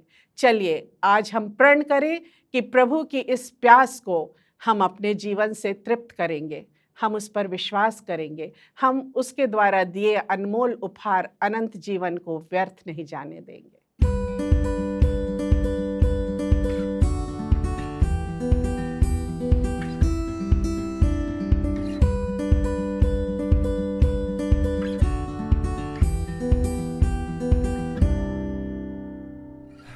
आप सभी को जय मसीह की। छठवीं वाणी से संबंधित बाइबल पाठ जो कि पाया जाता है यूहन्ना 19 उसका 29 से 30 पद तक, जहां इस प्रकार लिखा है, वहां एक सिरके से भरा हुआ बर्तन धरा था, सो उन्होंने सिरके के भिगोए हुए स्पंज को जूफे पर रखकर उसके मुंह से लगाया। जब यीशु ने वह सिरका लिया तो कहा, पूरा हुआ, और सिर झुकाकर प्राण त्याग दिए। परमेश्वर इस वचन के पढ़े और सुने जाने पर हम सभी को आशीष दे। प्रभु यीशु मसीह के मधुर नाम में आप सबों को जय मसीह की। आज हम प्रभु यीशु मसीह के द्वारा क्रूस पर से कही गई 6वीं वाणी को देखेंगे और संक्षिप्त में उसके बारे में हमको सीखेंगे। हम देखते हैं यूहन्ना रचित सुसमाचार उसके 19वें अध्याय उसके 28वें पद से लेकर 30वें पद तक 6वीं वाणी जो प्रभु यीशु मसीह ने क्रूस से बोली, यहाँ पर इस प्रकार से लिखा हुआ है। इसके बाद यीशु ने यह जानकर कि अब सब कुछ हो चुका, इसलिए कि पवित्र शास्त्र की बात पूरी हो, कहा, मैं प्यासा हूँ। वहाँ एक सिरके से भरा हुआ बर्तन रखा था, सो उन्होंने सिरके से भिगे हुए स्पंज को जूफे पर रखकर उसके मुंह पर लगाया। जब यीशु ने वह सिरका लिया तो कहा, पूरा हुआ, और सिर झुकाकर प्राण त्याग दिए। यदि हम इस वाणी में देखें, इस वचन में देखें, 30वें पद में जो प्रभु यीशु मसीह आखिरी बात कहता है कि पूरा हुआ। क्या पूरा हुआ? प्रभु यीशु मसीह ने 33 वर्ष पहले जन्म लिया और आज 33 वर्ष बाद प्रभु यीशु मसीह क्रूस पर लटकाया गया। आज उसकी वो यात्रा यहाँ पे समाप्त हुई। परमेश्वर ने, जब मनुष्य ने पाप किया और मनुष्य परमेश्वर की महिमा से नीचे गिर गया, मनुष्य परमेश्वर की उपस्थिति से दूर हो गया, परमेश्वर ने मनुष्य को अपने साथ मिलाने के लिए, अपने पास लेने के लिए, अपनी फिर से घनिष्ठता में बनाने के लिए मनुष्य के लिए एक कार्य प्रारंभ किया सृष्टि के उत्पन्न होने के बाद। प्रभु यीशु मसीह को परमेश्वर ने इस संसार में भेजा, जो उसका मुख्य उद्देश्य था कि इस संसार में जो मनुष्य ने पाप किया है और जो मनुष्य परमेश्वर की उपस्थिति से, उसकी महिमा से दूर हो गया है, उस चीज को पूर्ण करने के लिए, वो मुख्य कार्य पूर्ण करने के लिए प्रभु यीशु मसीह को इस दुनिया में परमेश्वर ने भेजा। प्रभु यीशु मसीह जिसने अपने जीवन भर बहुत सारे कार्य किए, बहुत सारे लोगों को चंगा किया, बहुत बीमारों को ठीक किया, अशुद्ध लोगों को शुद्ध किया, कोढ़ियों को शुद्ध किया, अंधों को आंखें दी। अपने जीवन भर उसने परमेश्वर की दया और उसके प्रेम को अपने जीवन से प्रदर्शित किया। वो परमेश्वर की उपस्थिति में आगे बढ़ता गया। और जिस प्रकार से हम देखते हैं बाइबल में यूहन्ना रचित सुसमाचार उसका पहला अध्याय उसके 29वें पद में लिखा हुआ है कि देखो, ये परमेश्वर का मेमना है जो जगत से पाप को उठा ले जाता है। इस जगत में जो पाप की उपस्थिति थी, पाप था जिससे परमेश्वर की उपस्थिति से मनुष्य की दूरी बढ़ रही थी, उस चीज को प्रभु यीशु मसीह इस स्थान से, संसार से समाप्त करना चाहता था और उसने वह किया। दूसरी यदि आयत हम एक और देखें, लूका रचित सुसमाचार उसका 19वां अध्याय उसके 10वें पद में इस प्रकार से लिखा हुआ है, क्योंकि मनुष्य का पुत्र खोए हुए को ढूंढने और उनका उद्धार करने के लिए आया। प्रभु यीशु मसीह का मुख्य कार्य था कि जो लोग खो गए थे, जो संसार की उत्पत्ति से, जो परमेश्वर की महिमा से, परमेश्वर की उपस्थिति से दूर हो गए थे, उन खोए हुए लोगों को प्रभु यीशु मसीह यहाँ पर ढूंढने के लिए आया था और उनको उद्धार देने के लिए आया था। यह प्रभु यीशु मसीह का मुख्य कार्य था। यहाँ पर हम जब देखते हैं, प्रभु यीशु मसीह कहता है कि वह कार्य जो मैं करने आया था, जो परमेश्वर ने मुझे अधिकार दिया था, जो सामर्थ्य दी थी और जिस कार्य करने के लिए उसने मुझे चुना था, वह कार्य मैंने आज पूर्ण किया है। यदि हम इन 3 आयतों में जो आज हमने पढ़ी, 28 आयत से लेकर 30 आयत तक, यहाँ पे 3 ऐसी बातें हैं जो हम देखने के लिए हमें मिलती है। यदि हम इन 3 बातों को, इन 3 वचनों पर गौर करेंगे तो हमें बहुत गहराई से प्रभु यीशु मसीह के उस कार्य को जो उसने संसार में आके पूर्ण किया है, हम समझ पाएंगे। यदि हम यूहन्ना रचित सुसमाचार उसका 19वां अध्याय उसके 28वें आयत को देखें तो वहां लिखा हुआ है, इसके बाद यीशु ने जानकर कि अब सब कुछ हो चुका है, सब कुछ हो चुका है, इसलिए कि पवित्र शास्त्र की बात पूरी हो। यदि हम इस 28 से 30 आयत में इन 3 आयतों को देखें तो इन 3 आयतों में 3 प्रकार के शब्दों का इस्तेमाल किया गया है ग्रीक भाषा में। पहली जो बात, पहला जो शब्द है वो 28वीं आयत में पाया जाता है और वहां पे आया है, यहां पर सब कुछ हो चुका है। इसमें जो ग्रीक शब्द इस्तेमाल किया गया है वो टेलियो, जिसका अर्थ है कंप्लीशन, समाप्त, पूर्ण होना। फिर दूसरा शब्द जो यहाँ पे आया है, इसलिए कि पवित्र शास्त्र की बात पूरी हो, वहां पर जो ग्रीक का शब्द इस्तेमाल किया गया है वो है टीलियो, जिसका अर्थ होता है फुलफिल्ड। इसका अगर हम अर्थ देखें तो दोनों शब्दों का लगभग समान अर्थ पाया जाता है। कुछ चीजें थीं जो पूर्ण हो चुकी हैं और वचन भी जो पूर्ण होना था वो पूर्ण हो चुका है। और तीसरा शब्द जो है वो 30वीं आयत में मिलता है, जब प्रभु यीशु मसीह ने कहा कि अब सब कुछ पूरा हो गया है, इट इज फिनिश्ड। और जो तीसरा शब्द है वो भी टेलेओ है। टेलेओ का अर्थ होता है समाप्त होना, पूर्ण होना। कोई चीज की शुरुआत हुई है और वह यहाँ पे समाप्त हो रही है। यदि यहाँ पे हम इस ग्रीक भाषा के इन 3 शब्दों का एक टेंस के रूप में यदि देखें, टेंस जो इस्तेमाल किया गया है यहाँ पे, जो वाक्य बनाया गया है टेंस का इस्तेमाल करके, तो वो टेंस जो है वो इस प्रकार से होता है कि कोई चीज परफेक्ट टेंस में शुरू हुई है और वो समाप्त हो रही है। यहाँ पे जो टेंस इस्तेमाल किया गया है, जहाँ पे वाक्य इस्तेमाल किया गया है, वह टेटलेस्टाई, पूरा, पूर्ण होना, पूर्णतः से कोई भी चीज समाप्त होना, कंप्लीशन होना। ग्रीक भाषा में यदि हम टेंस का इस्तेमाल करें तो टेंस जो है वो बहुत इंपॉर्टेंट होते हैं, बहुत ही महत्वपूर्ण होते हैं। कोई चीज अतीत में प्रारंभ हुई है, वो वर्तमान में जारी है, वर्तमान में समाप्त हो रही है, लेकिन उसका प्रभाव जो है वो आने वाले समय में, भविष्य में भी होगा। इस प्रकार का जो टेंस है, टेटलेस्टाई जो है, जो शब्द आया है, वो इस प्रकार से इस्तेमाल किया गया है कि कोई चीज अतीत में प्रारंभ हुई थी और आज भी उसका इंपैक्ट जारी है, आज भी वो कार्य हो रहा है और आने वाले दिनों में, भविष्य में भी वह कार्य पूर्ण होगा। यह परमेश्वर की योजना थी, यह परमेश्वर के द्वारा बनाया गया सारा प्लान था, जो परमेश्वर ने मानव जाति को अपने पास फिर से मिलाने के लिए प्रभु यीशु मसीह के रूप में संसार में भेजा था। जो कार्य प्रभु यीशु मसीह को दिया गया था, उसने वो क्रूस पर पूर्ण किया और वह कार्य आगे बढ़ाया। वो कार्य वहां पूर्ण हुआ है, लेकिन उसको अभी भी पूर्णता की आवश्यकता है। यदि हम इस शब्द को इस प्रकार से लें, यदि हम देखें टेटलेस्टाई, तो टेटलेस्टाई का मतलब होता है कि जो प्राइस, जो मूल्य हमारे लिए चुकाना था, वो पूर्ण रीति से प्रभु यीशु मसीह ने चुका दिया है। जो उसको यातनाएं सहना थी हमारे कारण, उसने वो पूरी यातनाएं सहकर उस कार्य को पूर्ण किया है। जो कर्ज हमें चुकाना था, वो प्रभु यीशु मसीह ने अपने ऊपर लेकर उस कर्ज को हमारे लिए चुका दिया है। अब सारी बातें समाप्त हो चुकी हैं। जो कार्य पूर्ण होना था वो पूर्ण हो चुका है और प्रभु यीशु मसीह हमसे कहता है इट इज फिनिश्ड, वह पूर्ण हो गया है। क्या है जो उसने पूर्ण किया? प्रभु यीशु मसीह एक मिशन पे आया था मनुष्य को बचाने के लिए और उसने वह मिशन पूरा किया। प्रभु यीशु मसीह एक उद्देश्य से इस दुनिया में आया था। प्रभु यीशु मसीह परमेश्वर को इस संसार में प्रसन्न करने आया था अपने कार्यों के द्वारा, अपनी आज्ञाकारिता के द्वारा। प्रभु यीशु मसीह ने परमेश्वर को प्रसन्न किया। प्रभु यीशु मसीह ने हम मनुष्यों को परमेश्वर के साथ वापस में लाए, एक नई संगति दी, एक नया रिश्ता कायम किया। और जो रिश्ता प्रभु यीशु मसीह हमसे चाहते हैं कि हम आगे बढ़ाते जाएं और उस कार्य को जो प्रभु यीशु मसीह ने क्रूस पर पूर्ण किया है, वह कार्य हम आगे बढ़ाएं और लोगों को परमेश्वर की संगति में लाएं, लोगों को परमेश्वर की नज़दीकता में लाएं, लोगों को परमेश्वर की उपस्थिति में हम बढ़ाते चलें। यदि हम प्रभु यीशु मसीह के इस वाक्य से एक चीज़ सीखें तो वो यह है कि प्रभु यीशु मसीह ने जो कार्य वहाँ पूर्ण किया है, वह कार्य हमें आगे बढ़ाना है और उसे पूर्ण करना है। जो उसका उद्देश्य उसने पूरा किया उस क्रूस पर, उसके उस उद्देश्य को हमें आगे भी पूरा करते जाना है।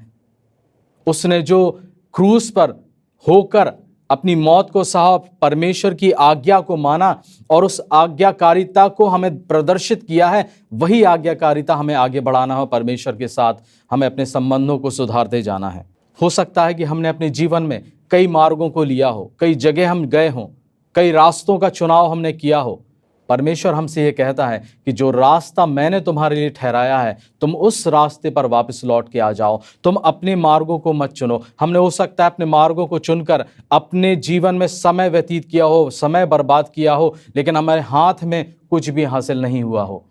परमेश्वर आज चाहता है कि हम परमेश्वर की उस योजना को जो प्रभु यीशु मसीह ने क्रूस पर पूरी की है, उस कार्य को जो उसने पूर्ण किया है, उस आज्ञाकारिता को जो उसने माना है, उस निर्णय को जो परमेश्वर का निर्णय उसने मानकर पूरा किया है, इन सारी बातों को हम अपने जीवन से पूर्ण करें।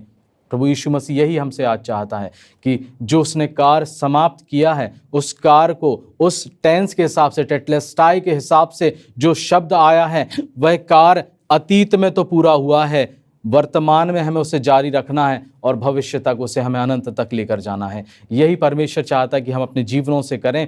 यही प्रभु यीशु मसीह चाहता है कि हम अपने कार्य को जो उसने हमें सौंपा है वह हम पूर्ण करें और इसके द्वारा परमेश्वर को हम महिमा दें। प्रभु हम सबों को आशीषित करें।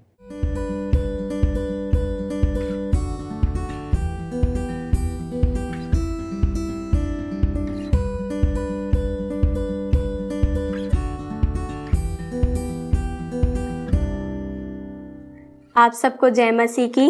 7वीं वाणी से संबंधित बाइबल पाठ जो कि पाया जाता है लूका 23:44 से 46 तक।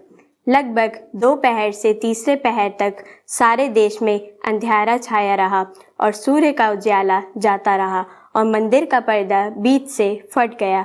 यीशु ने बड़े शब्द से पुकार कर कहा, हे पिता, मैं अपनी आत्मा तेरे हाथों में सौंपता हूँ, और यह कहकर प्राण छोड़ दिए। परमेश्वर इस वचन के पढ़े और सुने जाने पर हम सबको आशीष दे। आप सभी को जय मसीह की। क्रूस पर से प्रभु यीशु की 7वीं वाणी, हे पिता, मैं अपनी आत्मा तेरे हाथों में सौंपता हूँ। लगभग दोपहर हो गई थी और पूरे ब्रह्मांड में अंधियारा छा गया था। सूर्य का उजियाला जाता रहा और पर्दा बीच से 2 टुकड़ों में बट गया। तब यीशु ने बड़े शब्द से पुकार कर कहा, हे पिता, मैं अपनी आत्मा तेरे हाथों में सौंपता हूँ। उस दृश्य की कल्पना जब हम करते हैं, फरीसी कितने आनंदित हो रहे होंगे जब उन्होंने अंततः उस व्यक्ति को क्रूस पर लटके हुए देखा होगा, जिन्होंने भीड़ के सामने उन लोगों को बहुत अपमानित किया था। उन्होंने यीशु का मजाक उड़ाया होगा जब वो दर्द से कराह रहा था। जिस प्रभु यीशु के सवालों का जवाब वो कभी नहीं दे पाए, आज वो उसी यीशु मसीह से प्रश्न पूछ रहे थे कि यदि तू यहूदियों का राजा है तो अपने आप को क्यों नहीं बचाता। नर्क और पृथ्वी की हर दुष्ट आत्मा ने जश्न मनाया होगा जब प्रभु यीशु को क्रूस पर लटकाया गया। दुश्मन सोच रहे होंगे कि वे जीत गए। फरीसी सोच रहे होंगे कि आखिर उन्होंने प्रभु यीशु को हरा ही दिया, उसका अंत कर दिया। यहाँ तक कि उसके चेले और उसके जो सबसे अच्छे मित्र थे वो भी उसे छोड़कर चले गए। और तो और पिता ने भी उससे मुंह मोड़ लिया। विश्व के इतिहास में दर्ज ये जो कुछ अंधकार भरे जो घंटे थे प्रभु यीशु के लिए, वो उसके लिए कोई आश्चर्य की बात नहीं थी। ये कोई शैतान की ताकत नहीं थी जिसने प्रभु यीशु को हरा दिया हो, और ना ही कोई फरीसी थे जो उसका भाग्य निर्धारित करते, उसे इस मुकाम तक पहुंचाते। ये कोई रोमी शासक भी नहीं थे जो यीशु को क्रूस पर चढ़ाते। लेकिन ये सब परमेश्वर की योजना थी। सृष्टि के आरंभ से ही जब परमेश्वर ने अदन की वाटिका की रचना की तो उन्होंने आदम और हव्वा को ये आज्ञा दी थी कि सिर्फ एक जो पेड़ है उसका फल तुम्हें नहीं खाना है। लेकिन आदम और हव्वा ने उस आदेश को उल्लंघन किया और उन्होंने उस फल को चखा, और बस तब से ही पृथ्वी पर पाप बढ़ता चला गया। सृष्टिकर्ता परमेश्वर जानता था कि उसे अपनी रचना को कैसे बचाना है। पवित्र परमेश्वर उस अपवित्र, अशुद्ध और पाप के सामने कैसे खड़ा हो सकता था। पिता ने पुत्र की ओर देखा और कहा, बेटा, तुम्हें ये प्याला पीना ही होगा। क्या उस समय ऐसा कोई भी स्वर्गदूत नहीं था जो इस प्याले को पी सकता? तो इसका जवाब है नहीं। पिता ये बताना चाहता था कि वो अपनी बनाई हुई रचना से कितना प्रेम करता है और उसे बचाने के लिए वो किसी भी हद तक जा सकता है। और प्रभु यीशु ने इस बात से इनकार नहीं किया। यूहन्ना 10वें अध्याय के 17 और 18 पद में लिखा है, पिता इसलिए मुझसे प्रेम रखता है कि मैं अपना प्राण देता हूँ कि उसे फिर ले लूँ। कोई उसे मुझसे छीनता नहीं है, उसे मैं आप ही देता हूँ। मुझे उसके देने का भी अधिकार है और उसे फिर से लेने का भी अधिकार है। यह आज्ञा मेरे पिता से मुझे मिली है। यीशु मसीह ने अपने लिए कीलें चुनी, उसने कांटों का ताज चुना, उसने काठ का क्रूस चुना, उसने मेरे और आपके लिए मृत्यु को चुना ताकि हम और आप बचाए जाएं। क्रूस पर टंगा हुआ यीशु उस समय कैसे परित्याग का अनुभव कर रहा होगा, क्योंकि वो कभी इस प्रकार से अकेला रहा नहीं। जिसने प्रतिदिन अरबों स्वर्गदूतों को अपनी महिमा के गीत गाते हुए सुना था, आज वो प्रभु क्रूस पर बिल्कुल अकेला था। उसकी मदद करने को वहाँ कोई भी नहीं था। और यहाँ तक कि जो पिता उसके साथ रहता था, पिता और प्रभु एक ही थे, उसने भी उससे मुंह फेर लिया था। क्योंकि यदि ईश्वर अपने बेटे को देखता तो वो अपने बेटे को नहीं, लेकिन मेरे और आपके पापों को देखता। जब यीशु मसीह पकड़वाए जाने को था तो विश्वासघात होने से पहले उसने पिता से ये याचना भी की थी कि यदि हो सके तो मेरे पास से ये प्याला हटा लिया जाए। लेकिन पिता ने उससे कहा कि बेटा, तुम्हारे सिवा कोई ये प्याला नहीं पी सकता। और पुत्र ने भी पिता की आज्ञा का उल्लंघन नहीं किया। पिता के दिल के सोचे कितने टुकड़े हुए होंगे जब उसने अपने पुत्र को इतनी पीड़ा में और असहाय देखा होगा। लेकिन उसने पुत्र को क्रूस से नीचे नहीं उतारा, सिर्फ इसलिए क्योंकि वो जानता था कि मैं और आप इस दर्द को सहने के लिए योग्य नहीं हैं। इसलिए उसने अपने इकलौते पुत्र को बलिदान होने दिया। उस समय स्वर्ग का हर दूत रो रहा होगा, क्योंकि जो उनका प्रिय राजकुमार था वो लहूलुहान था और असीम पीड़ा से गुजर रहा था। प्रभु यीशु की मृत्यु का फैसला पिलातुस की अदालत में नहीं दिया गया, जहां भीड़ चिल्ला रही थी कि उसे क्रूस पर चढ़ाया जाए, लेकिन ये फैसला तो पहले ही स्वर्ग की अदालत में तय हो गया था, जब सृष्टि के राजा ने अपना सिंहासन छोड़कर अपनी रचना को बचाने का फैसला लिया। मेरे प्रियो, मसीह यीशु क्रूस पर लटका हुआ उस बात को याद कर रहा होगा जब उसने पिता से कहा था कि मैं वध होने वाली भेड़ बनने के लिए तैयार हूँ। जब प्रभु यीशु ने क्रूस पर से बड़े शब्द से कहा, हे पिता, मैं अपनी आत्मा तेरे हाथों में सौंपता हूँ, तो आज प्रियो, प्रभु यीशु यही चाह रहा है कि हम भी यही वाक्य दोहराएं, क्योंकि केवल एक ही स्थान है जहाँ हमें रहना है, और वो है हमारे पिता का घर। हमें अपने स्वप्न, अपनी आशाएं, अपना दिल, अपनी आत्मा और अपना संपूर्ण जीवन पिता को देना है, क्योंकि वही उसके योग्य है। उसने हमारे लिए बहुत बड़ी कीमत चुकाई है। वो क्रूस पर हमारे लिए बलिदान हुआ ताकि हम अनंत जीवन को पा सकें।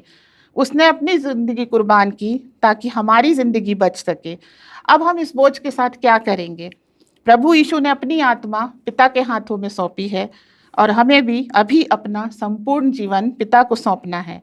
यदि कोई निर्णय लेना है तो आज ही हमें अपना निर्णय लेना है, क्योंकि प्रभु यीशु का आना निकट है, और इस पाप भरे दुनिया में हमारे लिए ऐसा कोई भी समय नहीं है कि हम नहीं जानते कि कल कब आएगा और हमारे साथ कल क्या हो जाएगा। तो इसलिए ये ज़रूरी है कि हम अपना निर्णय आज लें और आज ही अपना क्रूस उठाकर चलें। इन वचनों के द्वारा प्रभु यीशु मसीह हमारे सभी के जीवन पर आशीष दे।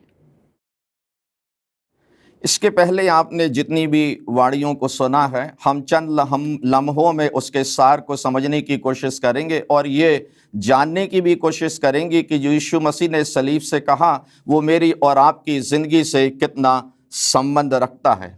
यीशु मसीह अपनी शुरुआत मुआफ़ी से करता है, और हम जानते हैं कि मुआफ़ी मांगना आसान है और हर कोई चाहता है कि उसकी खताएं माफ़ कर दी जाएं, लेकिन अगर कोई उसके विरोध में गुनाह करता है, उसका दिल दुखाता है, तो वो उसको मुआफ़ नहीं करना चाहता। मुआफ़ी के लिए जो यूनानी शब्द उपयोग किया गया है वो एफीमाई है, जिसका अर्थ होता है गुनाह के लिए जो सज़ा मिलने वाली थी उससे बरी कर देना।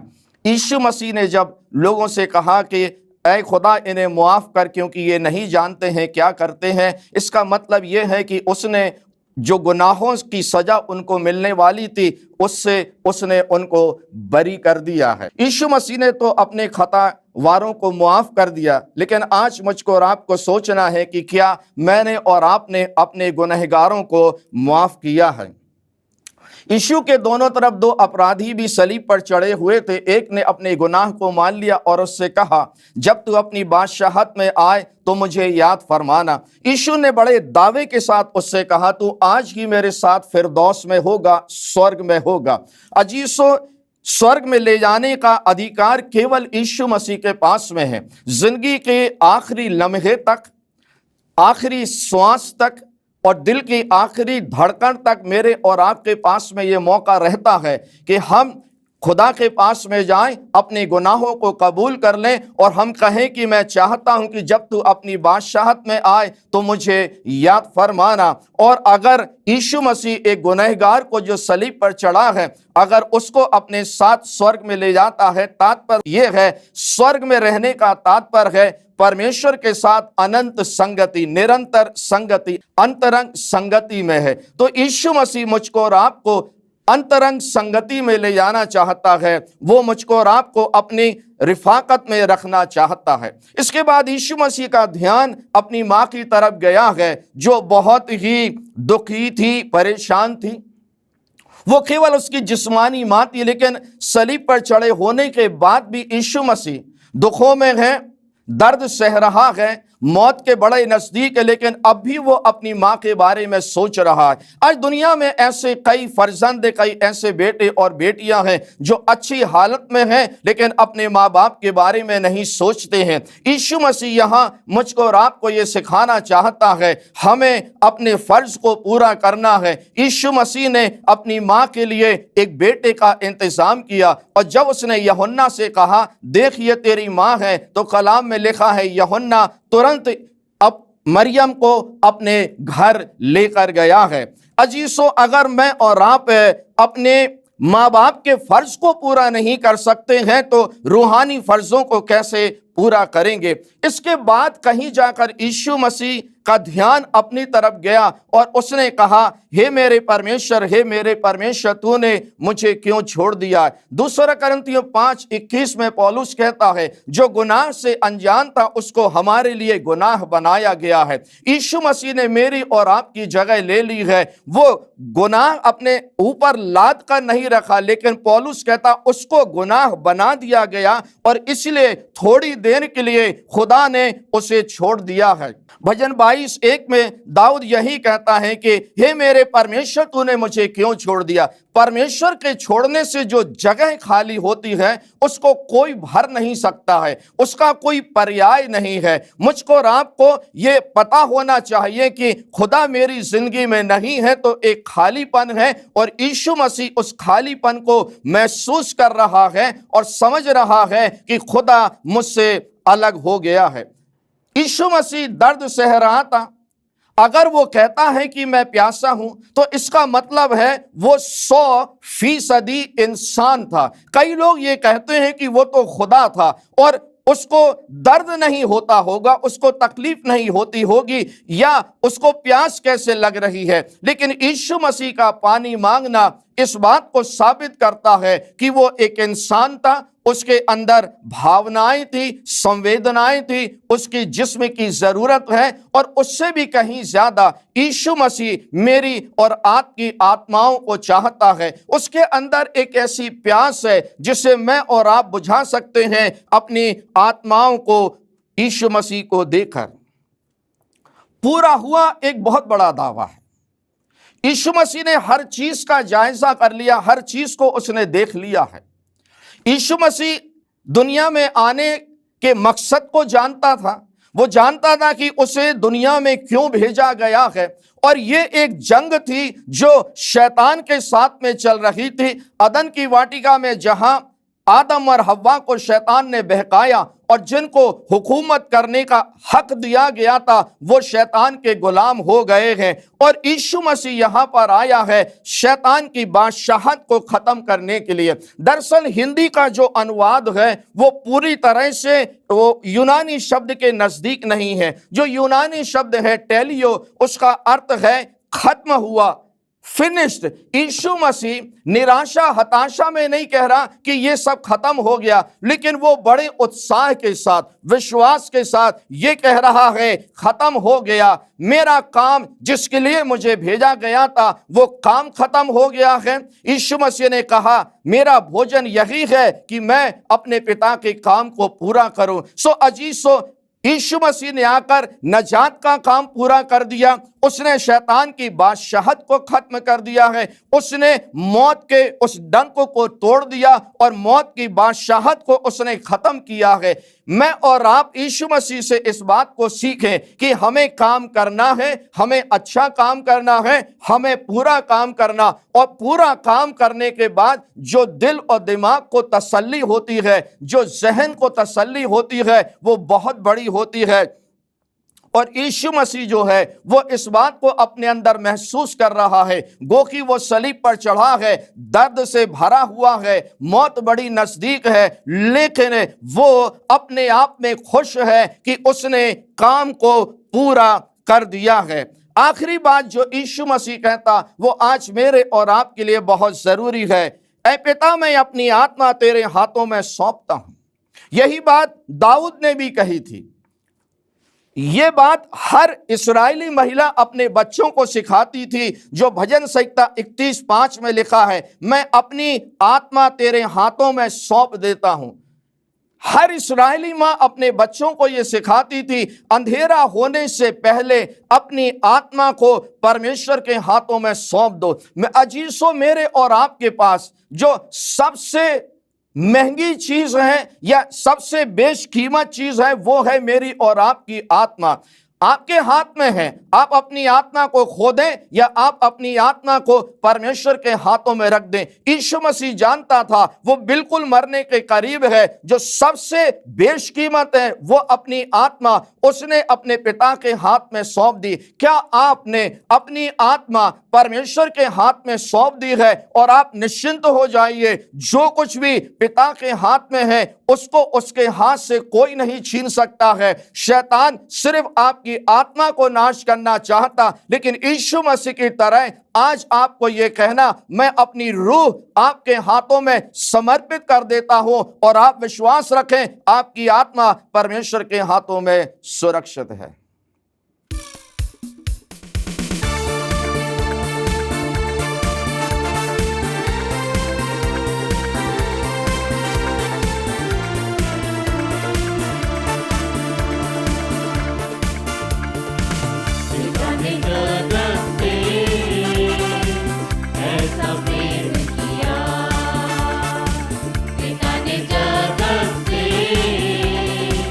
ऐसा प्रेम किया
आइए हम प्रार्थना में जाएं। स्वर्गीय पिता परमेश्वर, आपकी उपस्थिति नित्य हमारे जीवन में राज्य करने पाए।